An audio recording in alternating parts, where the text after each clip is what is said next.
Good morning and welcome to all our viewers. This is another episode of Oral Pathology Tuesdays. Dr. Vijayalakshmi Kottashetty, who is a speaker today.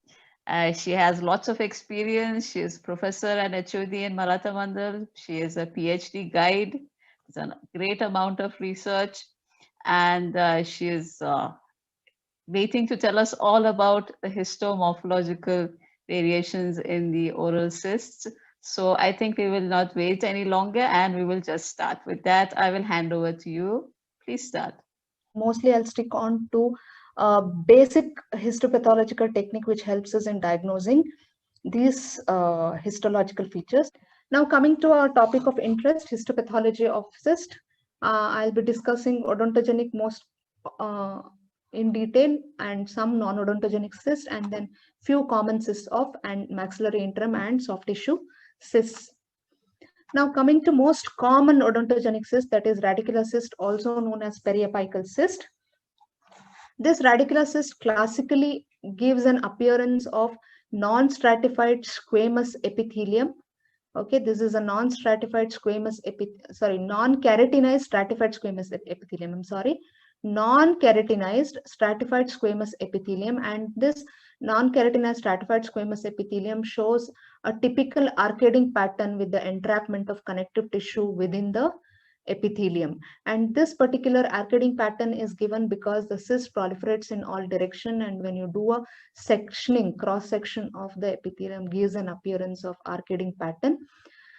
And the inflammatory cells which are there subepithelially, the composition varies. It can vary from mild to moderate to severe, depending upon the longevity of the cyst existing within the oral cavity. That means the chronicity of the lesion will decide the inflammatory component within the connective tissue component.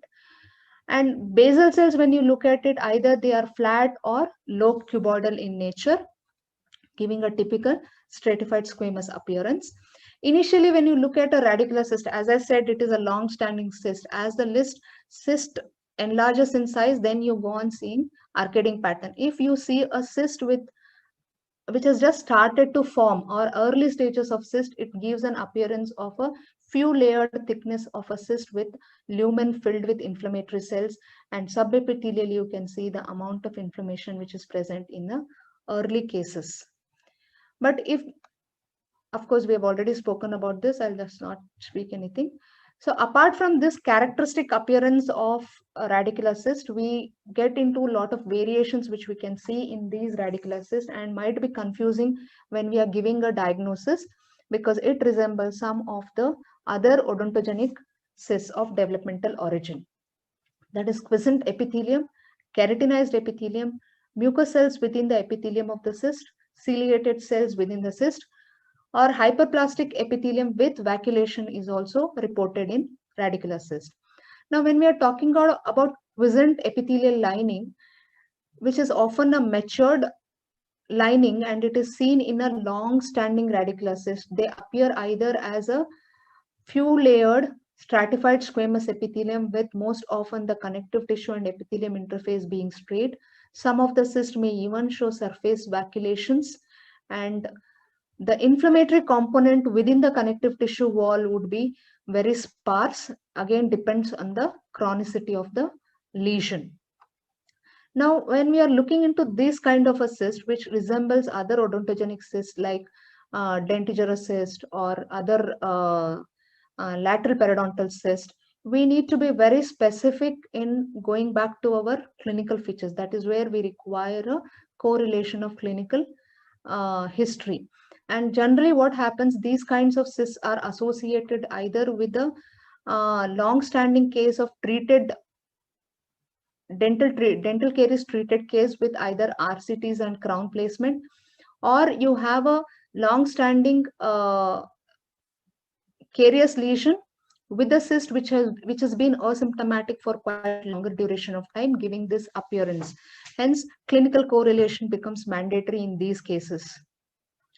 Keratinization is observed in about 2% of cases in radicular cyst, and the keratinization which we come across in radicular cyst is mostly orthokeratinized type, And this orthokeratinized epithelium is generally not continuous in nature. It is discontinuous. It depends on the inflammatory component which is present. The keratinization process is most commonly seen in less inflamed area than the highly inflamed area in the connective tissue component.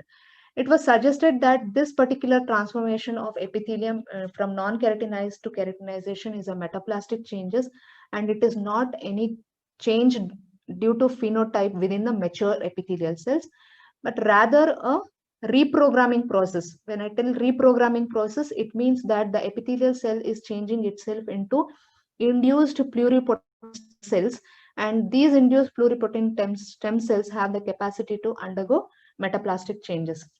When we come across these keratinized cystic epithelium, it's necessary that we differentiate with OKC or odontogenic keratosis. Odontogenic keratosis characteristically shows palisated tall columnar basal cells with picket fence appearance of the nucleus and corrugated surface epithelium, which will be generally lacking in these keratinized cysts, wherein the basal cells they will be either flat or will be cuboidal in nature.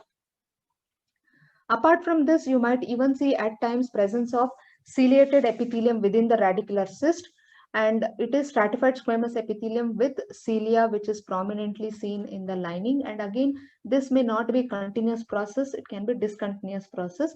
Most commonly, ciliated epithelium in the radicular cyst are seen in maxillary cyst, which is near to the sinus. That explains why you can get a cilia within the lining epithelium. The occurrence of this particular change in the radicular cyst, the incidence is about 11 to 12% in case of maxilla, and it is 9% in case of mandible. The mandible also shows presence of cilia. And again, when we are talking about this particular component, it is referred to as metaplastic changes. Apart from that, radicular cyst lining might show presence of mucus cells within the surface, and 18% of the radicular cyst which we report shows mucus metaplasia in the epithelial lining, and they appear as a oval to round clear pale cytoplasm with centrally placed nucleus or eccentrically placed nucleus. Apart from this, whenever we are seeing a epithelium with mucus metaplastic change, the epithelium even shows hyperplastic appearing epithelium showing good amount of squamous metaplasia. And when we stain this mucus cells with PAS, they are glycogen rich and shows positivity for glycogen with the PAS staining, again referred to as mucus metaplastic change within the surface epithelium. Whenever there is a high degree of inflammation within the connective tissue wall, we generally see epithelium becoming more spongious with accumulation of fluid within the cell, and there we see a cytoplasmic vacuolation within the cell with nucleus placed eccentrically, giving an vacuolated appearance of the cells. It is suggested that this vacuolation process within the cystic lining is an intermediate stage in the process of mucus metaplasia. However, all these changes which is occurring within the cystic epithelium has any clinical implications as such present. Apart from this, the cystic lining might show some epithelial rest, especially cell rest of molasses within the connective tissue wall. In the radicular cyst, when you find such rest, they might sometimes show squamous metaplasia, and these squamous metaplastic island might get ourselves confused to squamous odontogenic tumor. Observe one thing: whenever you are seeing such kind of a squamous metaplasia within the connective tissue island, the inflammation surrounding this island is either lacking or it is sparse. At times, it is suggested that theoretically, the appearance of these epithelial islands most commonly are also seen subepithelially, referring that it is a pinching of the hyperplastic epithelium, cystic epithelium into the connective tissue, resulting in giving an appearance of squamous odontogenic tumor or a squamous island. But it is suggested that the cells can undergo hyperplasia or squamous metaplasia, or Unnal et al. Believes that it as an hematoid. But Philipsen and Reichert believe it to be a reactive reactive inflammatory hyperplastic changes within the cystic epithelium. But again, it is suggested that when there is inflammatory response which is subsiding, that time you can have this kind of a change within the epithelium. The response of the epithelium is attributed to subsiding inflammation within the connective tissue wall, and it again depends upon the chronicity of the radicular cyst, where the epithelium undergoes epithelial islands undergo metaplastic change. Characteristically, the connective tissue wall of radicular cyst shows presence of subepithelial inflammatory component, and this inflammatory component varies from mild to severe, as I've explained. And below that, you find a good amount of fibrous, rather less cellular connective tissue wall, which tries to curtail the expansion of the cyst. I mentioned that in the earlier slide that cholesterol clefts can be also found in the lumen, and this is a classic example where you can see presence of good amount of cholesterol clefts within the lumen of the radicular cyst. Why do you get this? This is because in the connective tissue, when the cholesterol crystals are laid down, or cholesterol is laid down, the cholesterol cannot move away from the epithelial lining towards the connective tissue wall, which is quite fibrous, and it cannot seep into it. Since the epithelium in the radicular cyst is quite spongious, the cholesterol gets moved towards the epithelium and they get infiltrated into the connective tissue in the cystic wall, and that's why when you aspirate the fluid, you generally see these cholesterol crystals. Of course, Russell body also is a component of connective tissue wall in an inflamed radicular cyst. Presence of good amount of macrophages within the connective tissue wall along with hemosiderin are known to cause formation of cholesterol clefts. Unlike radicular cyst, residual cyst is one of the common lesion which we come across. Histopathologically, these residual cyst is generally composed of epithelial lining which is thin, maybe irregular, and it becomes very indistinguishable from dentigerous cyst or a lateral periodontal cyst histologically, but it has to be confirmed always with a radiographic correlation or the clinical correlation. And this residual cyst lining generally appears like a quiescent epithelium. But again, it depends on the degree of inflammation. If the inflammation is more in the connective tissue wall, you can expect presence of arcading pattern. Coming to dentigerous cyst, Mandana ma'am, I'm not fast, I guess it's followable. Hello? Yeah, it's okay. It's okay, doctor. It's okay. Yeah, okay, thank you. Dentigerous cyst is always associated with impacted tooth, definitely. And when you get a histopathology of dentigerous cyst, generally the cyst wall is lined by a thin 2 to 3 layered flat epithelial cells, which generally resemble reduced enamel epithelium. And the connective tissue wall within this cyst generally appears to be resembling a primitive dental follicle, or at times fibrous, depending upon the longevity of the cyst which is diagnosed, or depend upon the age of an individual. Younger the individual, more cellular the stroma will be. Older the individual, the stroma appears more matured. And in this case, you can see the stroma appears to be quite matured with few amount of cellularity. You might see sparse distribution of inflammatory cells, or you may lack inflammation.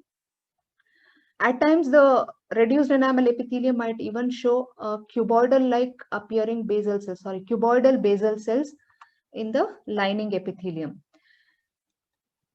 It is always necessary when you get a dentigerous cyst in the laboratory for diagnosis to differentiate it with a hyperplastic dental follicle, because when you histologically analyze the hyperplastic dental follicle, they generally appear similar to that of dentigerous cyst. The only way we can differentiate the dentigerous cyst with hyperplastic dental follicle histologically is going back to the clinical findings. The pericorneal width, if it is at least 3 to 4 millimeter, it is referred to as cyst. But again, this will not definitively tell us that it is a dentigerous cyst. It's always a surgical finding which helps us in diagnosing this particular cyst. That is presence of bony cavitation and the cystic content within the lesion will help us in differentiating it with dentigerous cyst and the dental follicle. There are various histopathological variation which are seen in dentigerous cyst. Like you might have inflammatory changes if it is associated with partially erupted impacted tooth, where the inflammation can seep and you have a secondary infected dentigerous cyst. You can have mucus cells within the epithelium, hyperplastic epithelium, of course, sebaceous gland, or proliferation of epithelial islands resembling SOT like we saw in radicular cyst.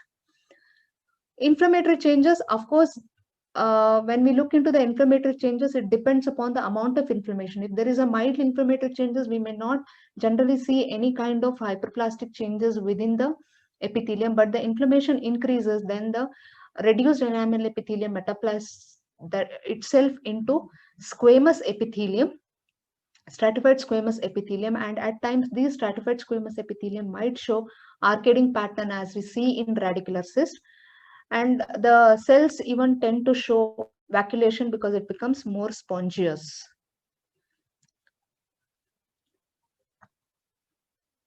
We might even see, similar to that of radicular cyst, mucus cells within the dentigerous cyst lining and the ciliated epithelium within the dentigerous cyst lining, apart from squamous metaplasia, which is seen here.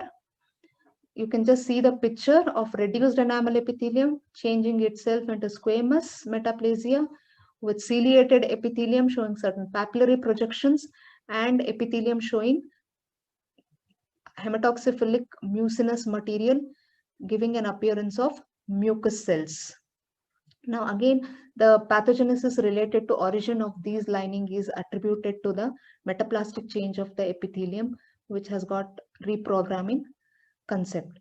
Now coming to hyperplastic epithelium, your reduced enamel epithelium, you can just see in this diagram, the reduced enamel epithelium apparently changing into hyperplastic epithelium. So whenever we are looking for any of these changes within the cystic lining, we generally see a presence of characteristic histopathological lining also. And that gives an indication about we are looking in for which kind of a cyst.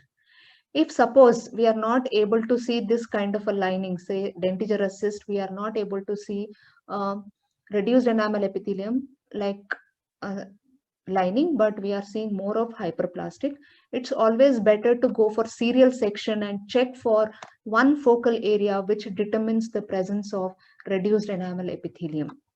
Of course, it's always when you get an incisional biopsy, it becomes difficult. And when it is excisional biopsy, it becomes much easier. When you get incisional biopsy, it's always better correlate with the clinical findings.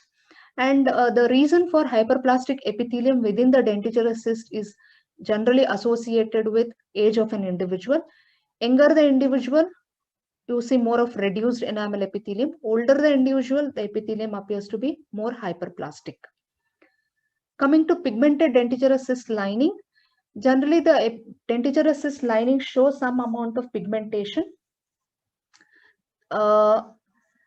which appears as a brownish granular appearing pigments within the cytoplasm of the epithelium.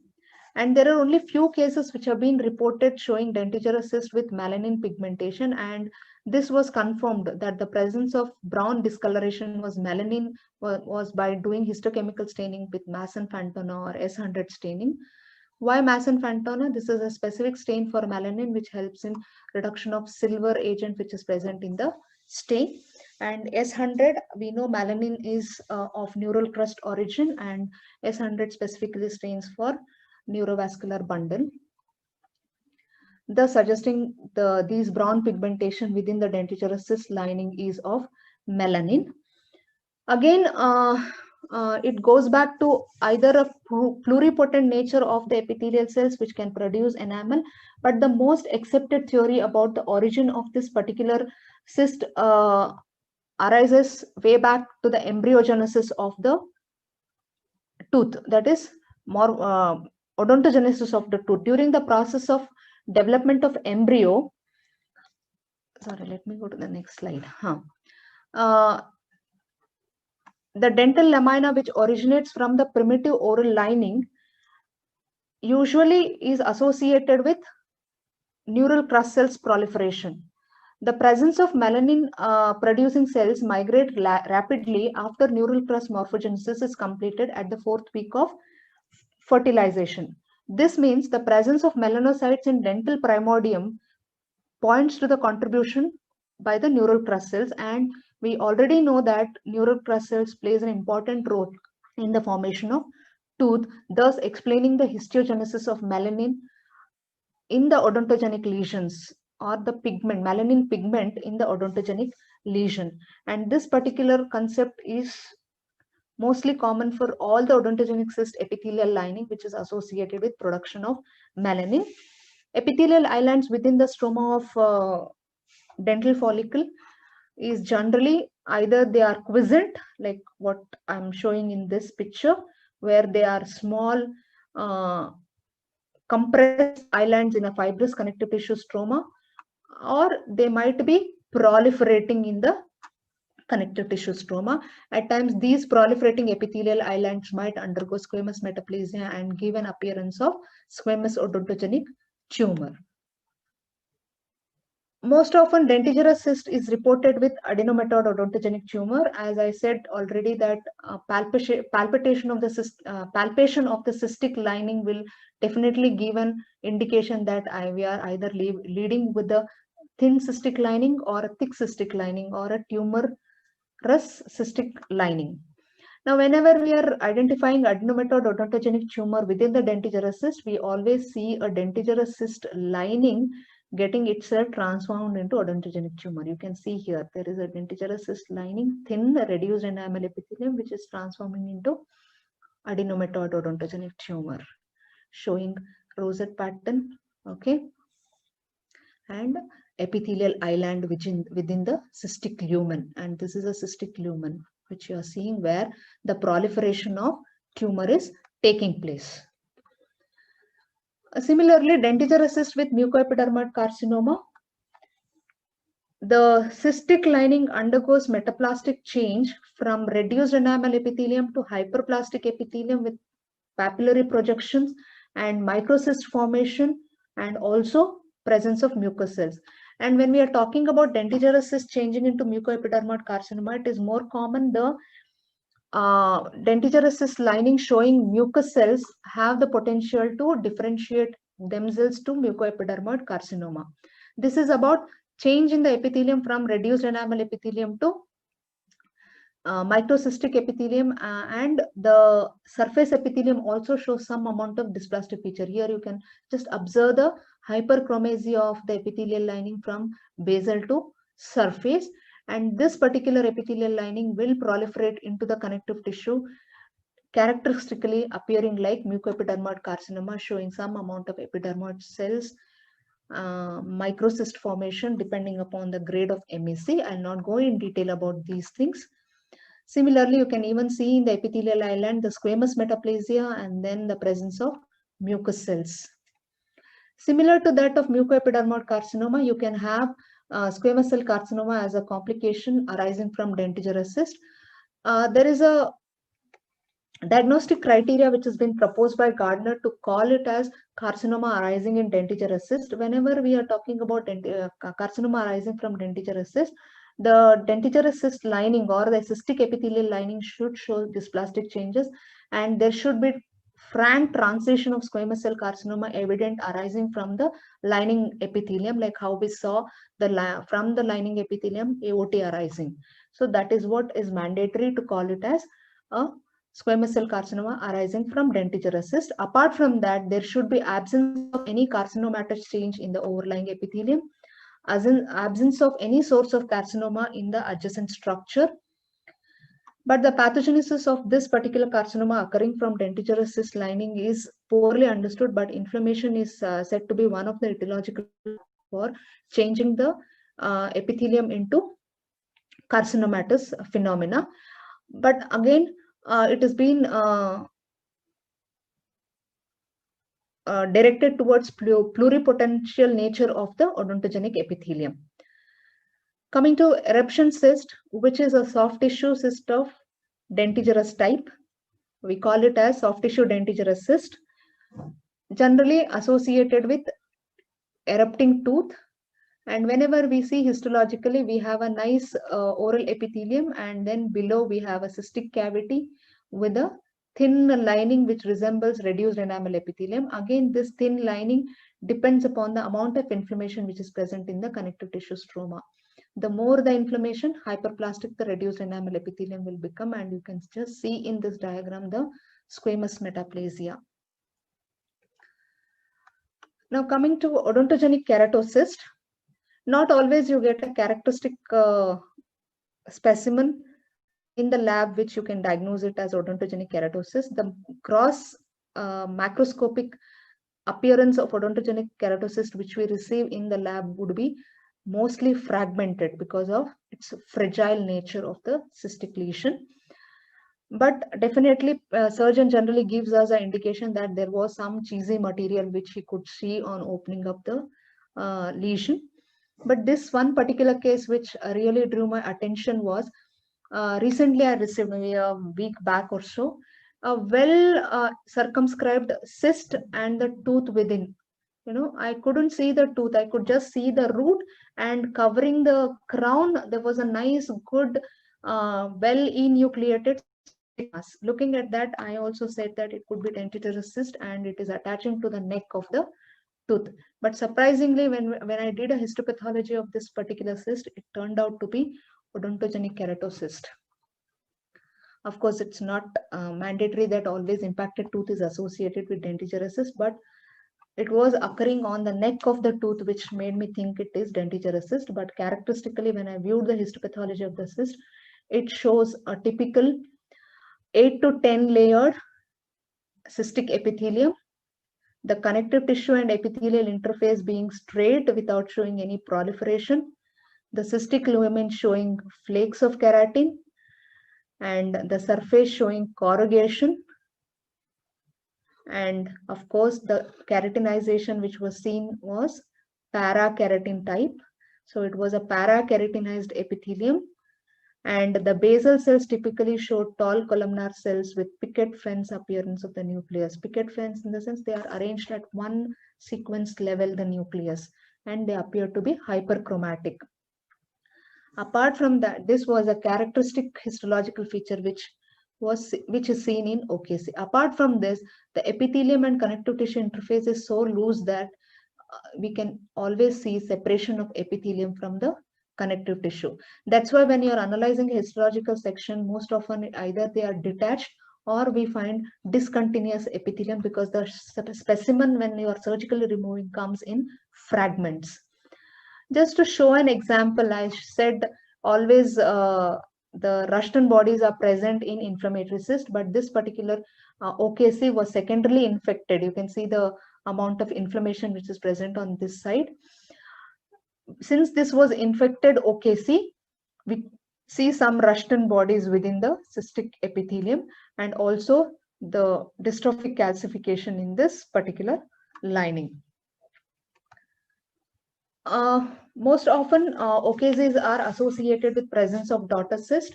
Daughter cysts are generally the epithelial islands which are present in the OKC tend to proliferate to form a daughter cyst, and the daughter cyst which we see in these cyst generally resemble that of a OKC cystic lining, will not show any difference. Importance of this presence of daughter cyst generally helps us in determining the recurrence rate or the prognosis of the cyst. There are various histological variations seen in OKCs which are listed here. Few of them I'll cover, and few I think I've already covered in dentigerous cyst and radicular cyst, and the occurrence of it is similar, origin of it is similar to that of dentigerous and radicular cyst. Most commonly seen is orthokeratinized. Of course, now orthokeratinized OKC is not a word to be used because it has been put in a different entity and referred to as orthokeratinized odontogenic cyst. So why it is not OKC and why it is a different entity is because the recurrence rate of orthokeratinized odontogenic cyst is only of 2% and OKC is of 30%. And the cystic lining does not show a characteristic appearance of tall columnar cells and the basal cell area, where you see flat cuboidal cells, and you find a prominent granular layer and a keratin which is devoid of nucleus. This is characteristic feature of orthokeratinized odontogenic cyst. And now it is not included in OKC anymore. You can see sebaceous differentiation in OKC. Similar kind of sebaceous differentiation you see in dentigerous cyst also. Sorry for this picture, because when I was going through the literature, I found only one case which was showing some amount of good sebaceous gland with colored picture. Rest all were black and white, which were reported in way back 1980s or 1990s. Generally, the OKC lining will show differentiation of sebaceous component, which generally have a typical characteristic sebaceous feature, and that was demonstrated by staining for the sebum, and they found that this particular change is sebaceous. Again, it is referred to the pluripotential nature of the odontogenic epithelium, which can show metaplastic change. Again, when you are looking for these particular changes, you have to look for the characteristic odontogenic epithelial lining and then see for this differentiation. There are only few cases reported in the literature where OKC showing sebaceous differentiation is noted. What is important when you see this kind of a structure is you need to rule out this with dermoid cyst, because dermoid cyst is one which will be associated with presence of skin appendages within the connective tissue and with lot of keratinization on the surface. But how do you differentiate? Dermoid cysts are mostly soft tissue cyst, whereas OKC is a intraosseous cyst. But there is only one case report which has been reported with intraosseous dermoid cyst in the literature. Melanin pigmentation can also be seen in OKC, similar to that what we saw in dentigerous cyst, where you find a brown granular pigmentation in the cytoplasm of the lining epithelium, and the origin appears to be similar to that of dentigerous cyst, which is associated with primitive primordium, the dental lamina arising during the process of embryogenesis of neural crust cell and development of melanocytes. This particular component, melanin pigment in OKC, was predominantly seen in Japanese population. There was about 10% of incidence which is seen with melanin pigmentation in OKC, suggesting that it might have a ethnic background when we are talking about melanin pigmentation in OKC, suggesting geographic variation. But other potential origin they discussed about melanin is neuroectodermal differentiation, which stimulates formation of melanin from the melanocytes. Now, granular cell differentiation in the lining of OKC, there was only one case report which I found with a granular cell differentiation occurring in the cystic lining of the OKC, wherein you can see a lot of large ballooned granular cell cytoplasm with centrally placed nucleus within the cystic epithelium. The authors also have shown a picture of characteristic odontogenic keratocyst, and then that subsequently transforming into granular cells. So you can see the epithelium which is going into transformation of granular cells here. And these authors did staining for CD68 lysozyme and cytokeratin to find out the possibility of origin of granular cells, and they opined that it is showing positivity, and they said it is accumulation of lysozyme within the cytoplasm is giving the granular cell appearance. Again, the presence of granular cell in the cystic epithelium refers to aging or degenerative process. During the process of aging and degeneration, a lot of unnecessary components get accumulated in the cytoplasm of some of the tumor cells, and these accumulated components are not digested. The digestion capacity of the cell decreases, and thus accumulation of these degenerative process is packed within the lysosomal granules, giving an appearance of granular cells, and this is most commonly seen in cystic lesions which are of long standing. Calcification in OKC, I've already spoken in calcification. I'll not get into the detail, but it's about 5% to 16.8% of the cases you can see calcification in the cystic wall of OKC. There was only one case reported in the literature where we saw cartilaginous metaplasia in the wall of the odontogenic keratocyst, and this cartilaginous metaplasia was seen as a typical appearing cartilage showing a eosinophilic background with chondrocytes present within the matrix. The authors were of the opinion that it might be a chondroma which was existing previous to occurrence of OKC, but they suggested that persistent and displacement of vestigial remains of Meckel's cartilage and nasal septa cartilage as one of the theory for origin. But again, they suggested that it could be a metaplastic change of fibrous connective tissue in response to chronic irritation. Also, possible induction of the cyst wall by the epithelial lining of the cyst, which might result in formation of cartilage within the wall of the cyst. One more interesting thing I noted was the change of the epithelium, odontogenic keratocyst epithelium, in the cases where there was a malsuperization done. So malsuperization is a treatment procedure which is done for the large OKC where they create a cystic window and allow the cystic content to shrink. So when that procedure was carried out and the histopathological analysis of that particular lining was done, they saw that the OKC lost its nature of characteristic parakeratinized squamous epithelium to metaplastic change of stratified squamous non-keratinized epithelium, and also epithelium showed hyperplasia. And when they analyzed, this particular epithelium appeared similar to that of normal oral mucosa.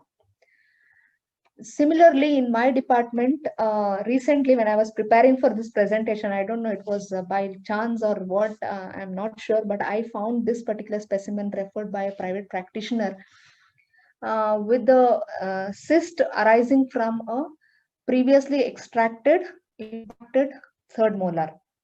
There was a thick cystic wall and a very thin lumen, and I was just wondering, am I looking in for something else, then histopathologically when analyzed, there was a nice parakeratinized odontogenic keratocyst lining which was subsequently getting transformed themselves into hyperplastic epithelium, showing some amount of squamous metaplasia, especially at the zone of inflammation, and then subsequently changing itself into hyperplastic epithelium and then showing some amount of squamous metaplasia was quite evident, suggesting that there might be already presence of some lesion which was there and it was unnoticed and then removed. That explains the docile nature of odontogenic keratocyst, which becomes evident only when it grows to a larger extent.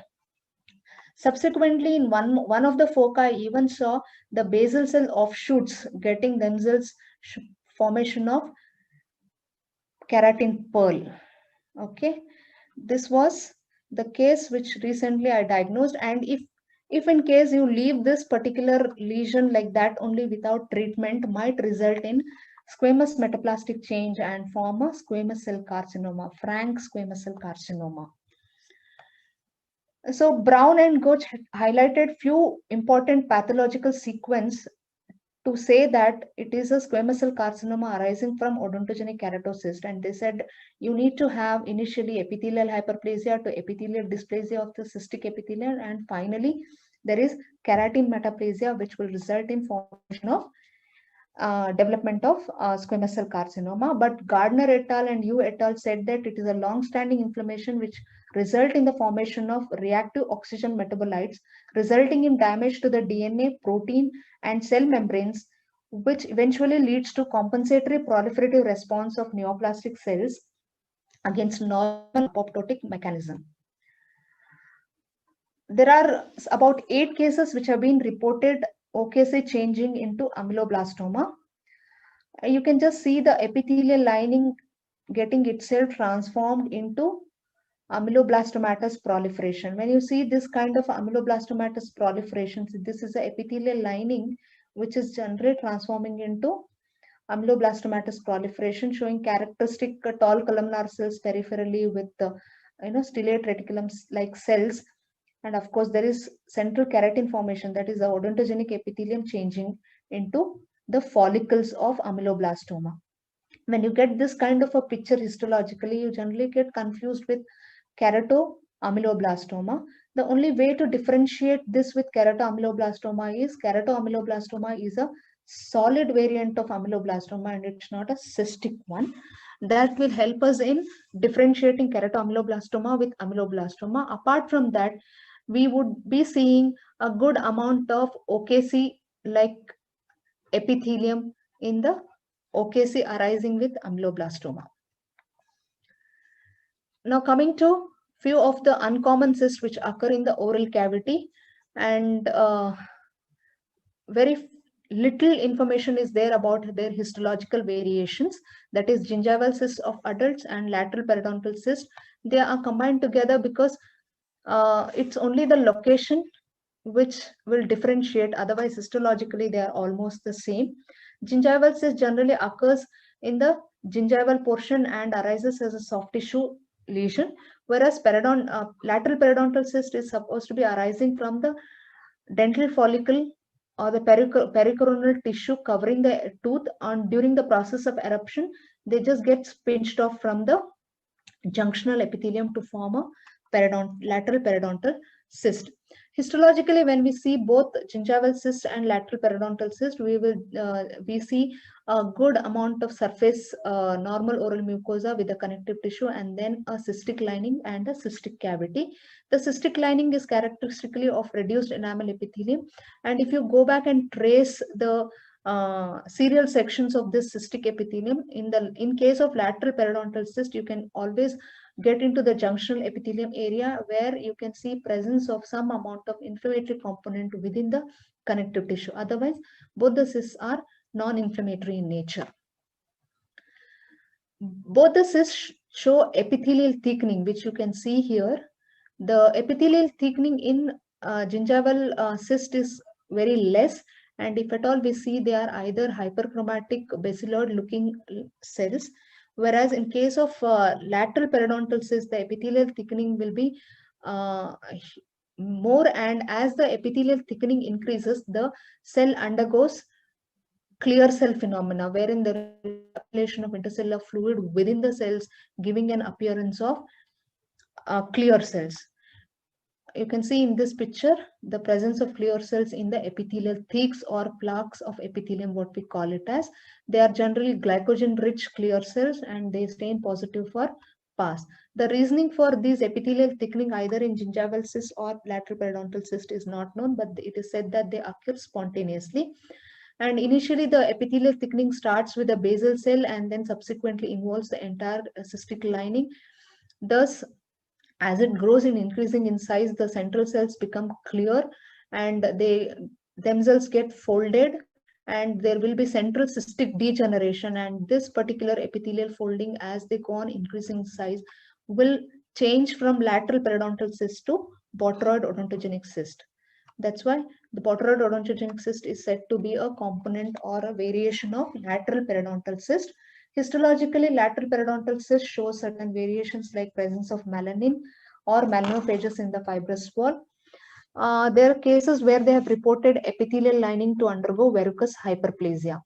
When this kind of verrucous hyperplasia is seen in lateral periodontal cyst, we should differentiate this with odontogenic keratocyst, which also tends to show some amount of verrucous hyperplasia or verrucous carcinoma-like appearance, and that is generally done by histochemical staining.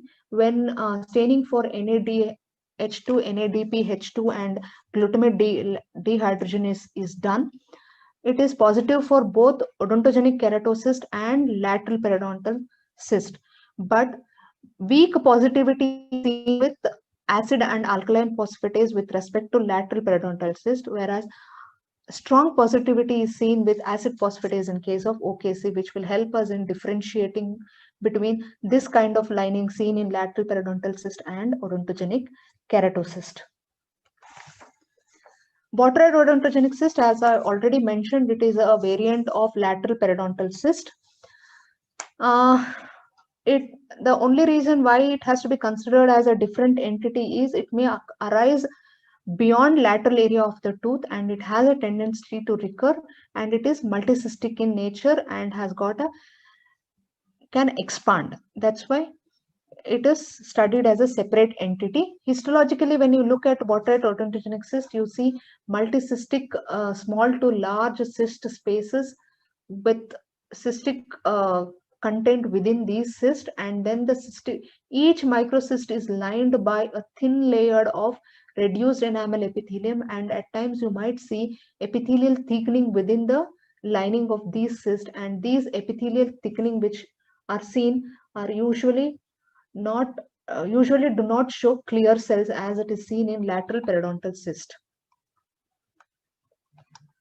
Coming to glandular odontogenic cyst, or also called as silo-odontogenic cyst, which was first described by Pedacci and Van in 1987. He referred it as central MEC and Botrytis odontogenic features are existing together in this particular cyst, and he was unable to categorize as any kind of a cyst. Later, it was categorized as glandular odontogenic cyst, and Kaplan et al. Defined a criteria to diagnose this particular cyst and categorized into major and minor criteria. And at least a presence of focal area of these lining features epithelial lining features should be present as a major criteria, and mandatorily minor criteria of these four should be present. That is papillary proliferation of the lining epithelium, ciliated cells, multicystic or multiluminal architecture, clear or vacuolated cells in the basal or spinous layer. So you can see all the picture in this particular slide which I have put, wherein you have clear cells within the epithelium. You are seeing some amount of squamous metaplasia. You are seeing papillary projections, microcyst formation with mucus cells. You can see proliferation of epithelium into the lumen, and all these will happen in the lumen. There won't be any proliferation which is happening within the connective tissue. The connective tissue epithelial interface would be always straight, referring it to be a Botrytis odontogenic cyst. Not much histological variations are seen in Botrytis odontogenic cyst, but hyaline bodies in the thickened epithelium and in the lumen can be seen as a histological variations. Now coming to calcifying epithelial odontogenic cyst, a lot have been on this particular cyst. Initially it was thought as a cyst, but later it was categorized into two entities, cyst and a neoplasm, which was further classified into four different categories, that is simple cystic and cyst with neoplasms, solid benign neoplasm, and malignant neoplasms. Today I'll be discussing only simple cyst of calcifying epithelial odontogenic variant. When we are talking about simple cyst variant of COC, COC is generally lined by a stratified squamous epithelium having basal cells either cuboidal or columnar in shape with palisaded nucleus at times, and the subepithelial cells generally show stellate reticulum-like appearance. Apart from that, this cystic epithelium characteristically or pathognomically show presence of Ghost cells, which is evident here in a lower magnification, appearing as a varying shades of eosinophilic irregular mass seen in lower magnification. Here you can see a stellate reticulum-like appearing area. Again, in higher magnification, stellate reticulum-like cells, and some of them are undergoing degeneration, and ghost cells within the lining of the COC, and some amount of dystrophic calcification which is evident in the ghost cell area. There are not much variations described in CUOC in the literature. You have characteristic appearance and pathognomic presence of ghost cells and dystrophic calcification. At times you might even find presence of dentinoid in the connective tissue wall. Coming to unicystic ameloblastoma, it is a variant of ameloblastoma, also referred to as cystic ameloblastoma. Characteristically, the unicystic ameloblastoma shows presence of basally present tall columnar ameloblast cells, which follows the Vichy criteria, that is reversal polarity of cells, subnuclear vacuolation, and hyperchromatic nucleus, which we see in unicystic ameloblastoma, and the surface epithelium generally shows stellate reticulum-like appearance, wherein the cells appear star-shaped. Subepithelially, there is hyalinization which is predominantly seen, that is a acellular zone, pink eosinophilic acellular zone around the wall of the epithelium, that is between the basement membrane and the connective tissue, giving an appearance of inductive phenomena. There are various types in this unicystic ameloblastoma which can occur. Unicystic ameloblastoma with typical cystic lining and presence of ameloblastic follicle in the connective tissue, or the lumen showing proliferation of epithelium in the plexiform pattern or a follicular pattern can be seen as a histological variation in unicystic ameloblastoma. This particular schematic representation was given by Reichert and Philipsen. But again, there is a classification which is given by Ackermann also without categorizing into 3A and 3B. Histologically, the variations which we can see in unicystic ameloblastoma or which is reported in the literature are granular cell variant and the clear cell variant. And this particular clear cell variant I observed in only one case in the literature where they showed that the epithelium getting itself transferred into clear cell with a typical characteristic unicystic ameloblastoma lining along with plexiform pattern in the connective tissue component. And this particular case, they did staining for PAS and they found it to be negative, and they suggested that the presence of clear cell in this particular case would be due to degeneration of cytoplasmic component of the cells, giving an appearance of clear cell. Granular cell variant, which is similar to that of OKC, which I discussed, was also seen in one particular case, and they suggested it to be accumulation of lysosomes. Now coming to non-odontogenic cyst, we have fissural cyst mainly, that is nasopalatine duct cyst, incisive canal cyst, nasolabial or nasoalveolar cyst. There are various other fissural cysts which do not come under this category. Nasopalatine duct cyst or incisive canal cyst generally occurs in the midline of the palate or in the midline of the maxilla. They show varied epithelial lining histologically, which shows hyperplastic squamous epithelium or stratified squamous epithelium to ciliated pseudostratified epithelium to hyperplastic squamous epithelium. But most often, in 67% of the cases, it is stratified squamous epithelium which we come across than the ciliated pseudostratified epithelium. Apart from that, connective tissue stroma shows presence of mucus glands. One of the important feature which we have to note, because they arise at the incisive canal area, there will be presence of neurovascular bundle in the connective tissue wall. Up to 88% of the cases show presence of these neurovascular bundle. Some of the histological variations which are found are presence of epithelial rest, some small islands of hyaline cartilage, again melanin pigmentation within the lining. Nasolabial cyst is a soft tissue cyst which occurs on the nasolabial fold below the ala nasi, which also shows characteristically pseudostratified ciliated epithelium or stratified squamous epithelium with mucus cells on the surface, sometimes ciliated, sometimes non-ciliated with mucus cells in the connective tissue stroma. You might even come across the epithelium showing squamous metaplasia. Other non-odontogenic cysts like median palatine cyst and median alveolar cyst are referred to as an extension of incisive canal cyst, and they are not per se the cyst of origin.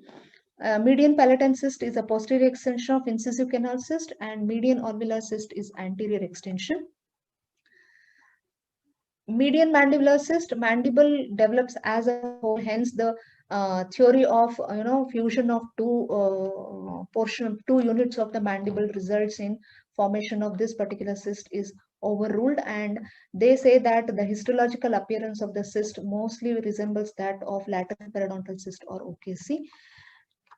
Hence, it is not considered anymore as a fissural cyst.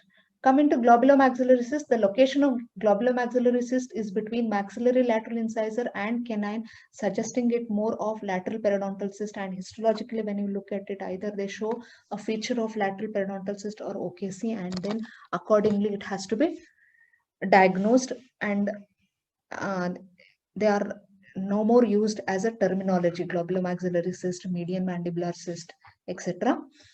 Coming to pseudocyst, that is aneurysmal bone cyst, as I showed you the gross specimen which showed multicystic appearance, and these multicystic appearance appear as a cavernous sinus filled with blood lined by a flat endothelial cells, and along with this multiple cavernous sinus filled blood filled spaces in the connective tissue stroma, you might see a presence of multinucleated giant cell evoking giant cell granuloma like features. Hence, it is suggested that aneurysmal bone cyst is a primarily a giant cell lesion than a pseudocyst.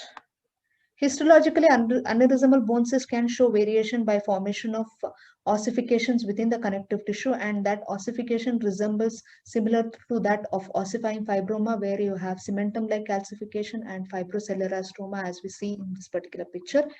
And some generally resemble like giant cell granuloma, hence they are referred to as giant cell lesion rather than aneurysmal bone cyst. Simple bone cyst or hemorrhagic bone cyst are generally a clinical finding. Histologically, when we see this particular cyst, because generally when you open up the cavity, you generally see the cavity is either empty or it is lined by a thin membrane or a granulation tissue. Very rarely you find presence of blood or serous sanguineous fluid. That is evident in histopathology, where you can see connective tissue lining with a resorption of the bone which is evident surrounding the connective tissue. At times you might see even presence of multinucleated giant cells.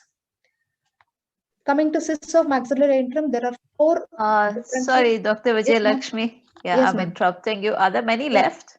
No, another 5-6 slides. I'm done. Yeah. Okay. I Please was go on. also feeling I'm going. Yeah, no problem. Yeah. Okay, Okay. go on. Yeah. Yeah.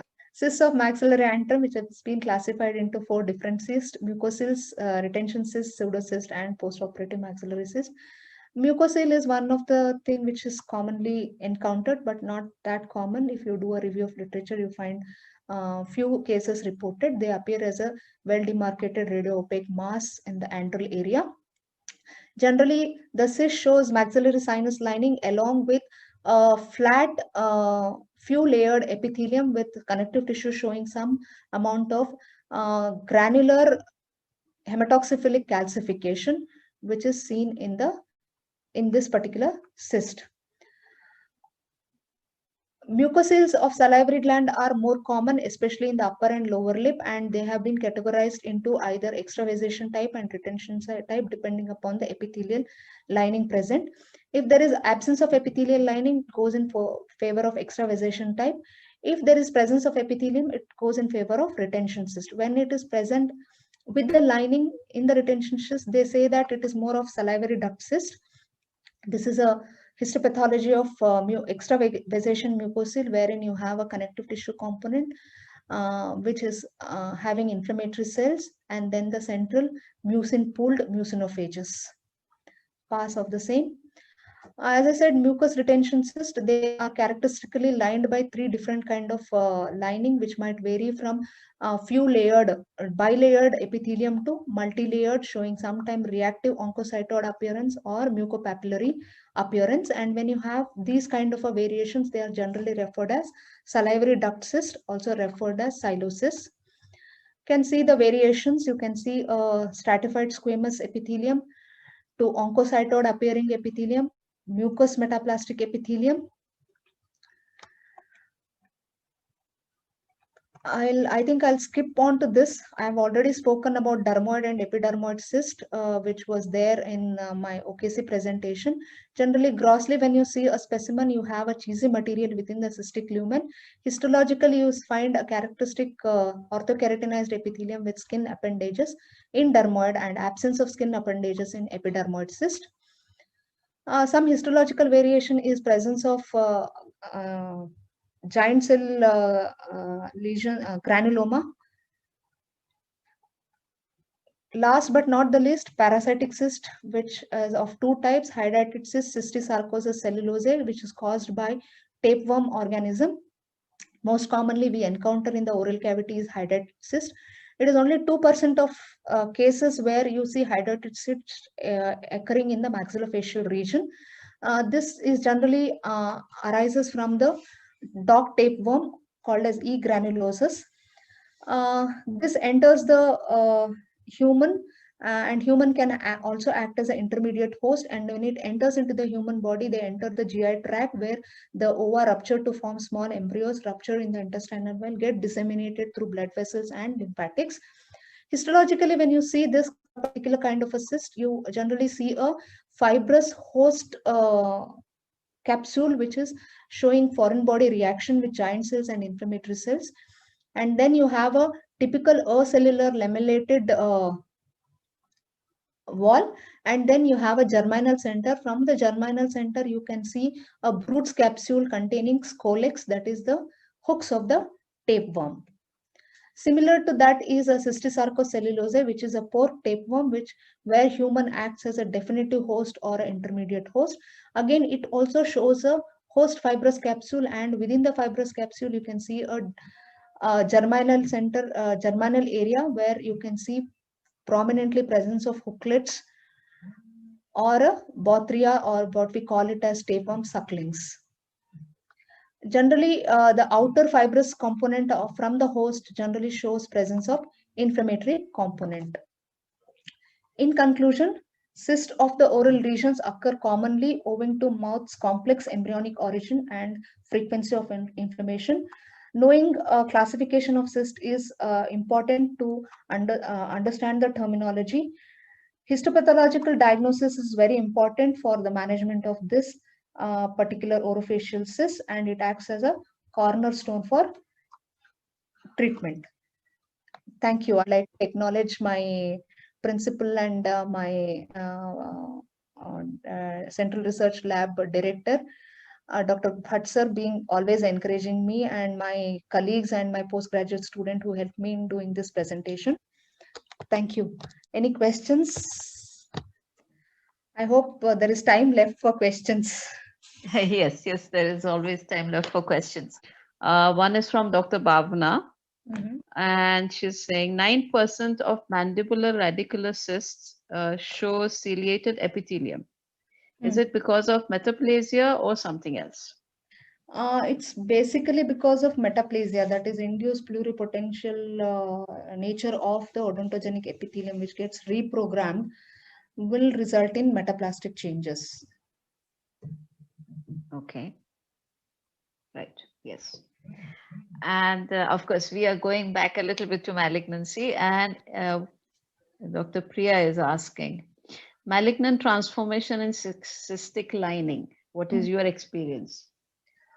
I have not come across any case showing malignant transformation. Of course, I have seen OKC showing dysplastic epithelium, and again, it was not associated with any syndrome like nevus basal cell carcinoma syndrome or something. It was non-syndromic OKC with dysplastic changes. Other than OKC, till date, I have not seen any cyst which showed any dysplasia per se, but of course hyperplasia I've seen. Okay, yes. And she also has one more question. Anything you can add on prosoplasia? Okay, with respect to what I might know? Basically, the changing of the cells in a forward differentiation is, I guess, what she's trying to find out.